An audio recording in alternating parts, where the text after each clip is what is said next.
So the idea was to pack up the scoot, hop on, and roll up to the Chicago area in one day, 750 miles.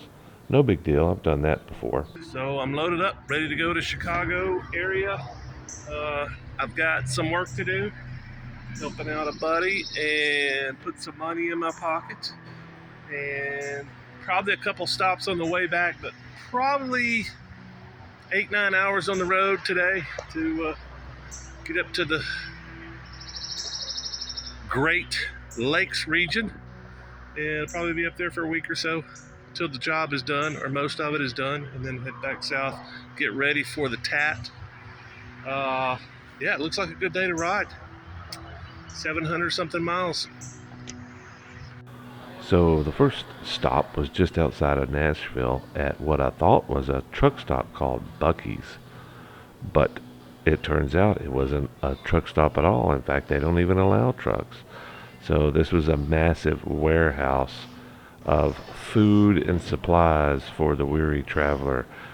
I think you should go check this place out. I mean, you can see they're humping it, making food, and I've heard the food was really good, but I was just here for a piss and fuel stop, so maybe next time. But yeah, it's a wonder.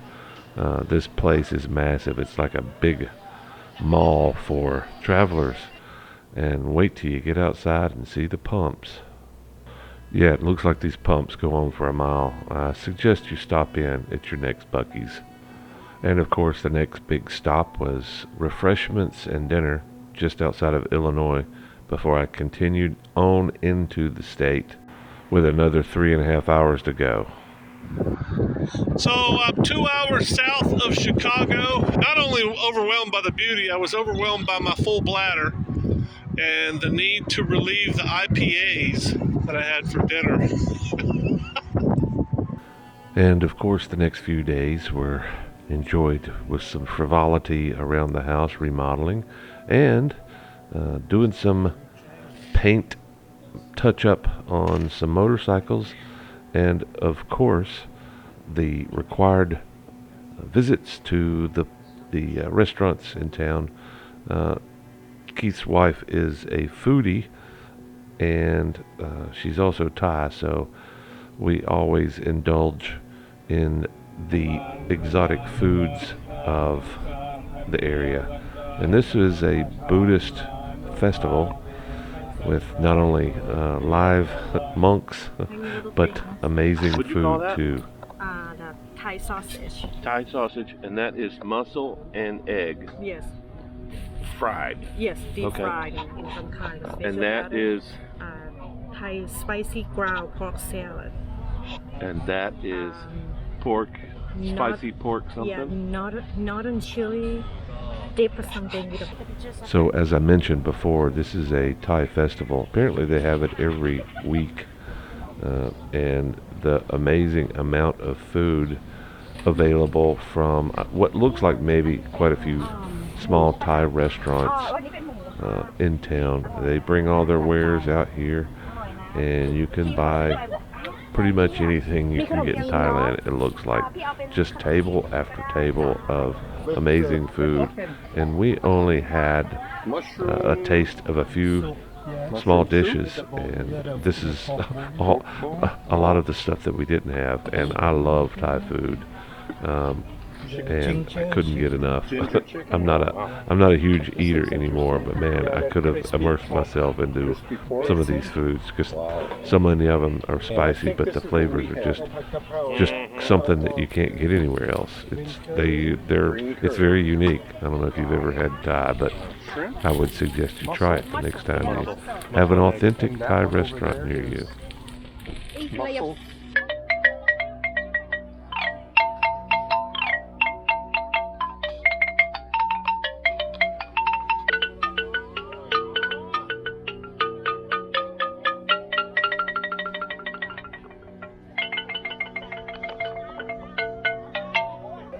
And what do you call this instrument? We call it a bong lang. Bong lang. Bong lang, yeah. The Thai xylophone.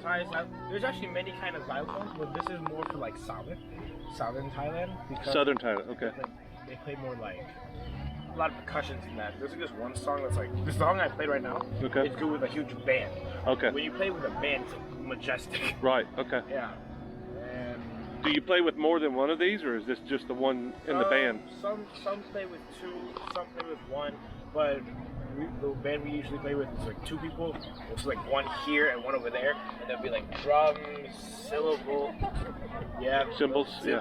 and like there's like a flute thing called a can. Okay. Yeah, and it's a beautiful thing. So one more time, this is A bong lang. bong lang. Yeah. And when two play together, do they have dueling bong lang, like dueling banjos? Yeah, I mean, like, there's some that do higher and some do lower. Okay. Like, these are like the Pitch. lower ones. Okay. And there's some that are higher pitched. Okay. Like, higher pitch is more notes. These are less notes. Now, why did you start playing this? Because we were in Thailand, and then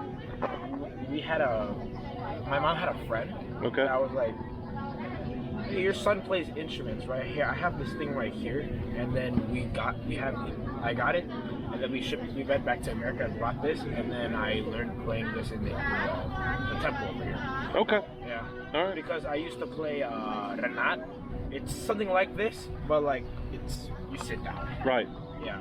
Okay. And yeah, I've been learning this for like around like 1 year now, Okay. and it's like the song I know the most. Was that a traditional song that you were playing? Yes. Or, okay. It's not a new song; it's a traditional one. Okay. It sounded pretty modern. Yeah. Well, yeah. Yeah. I like it. It's Okay. like one of my favorite like Thai songs to make. Okay. Yeah. Very good. Thank you. Thank you.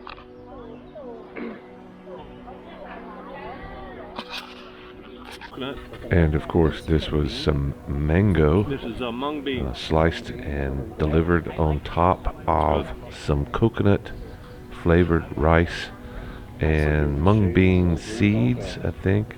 It was quite delicious. And of course, the food never stops in Naperville. And here I am eating chicken feet, I think for the second time. Not my favorite, but you gotta try new things. And you know, when in Rome, they say, right? And not sure that I can recommend chicken feet, but yeah, everything's still delicious, whether or not the texture is what you're looking for. And of course, the food never stops, never ending. And taking a quick look around the house and some of the wall work that I was contracted to do, just to touch ups on some of the wall and repaint and some plumbing. And this is looking at the biggest problem I had so far, getting up in this stairwell. Not only getting up in the stairwell, but getting up on this very tall ceiling. Here's the biggest issue that I have at this point is trying to figure out how I'm going to not only repair the seam up here, mud it, tear out all that tape and mud this seam.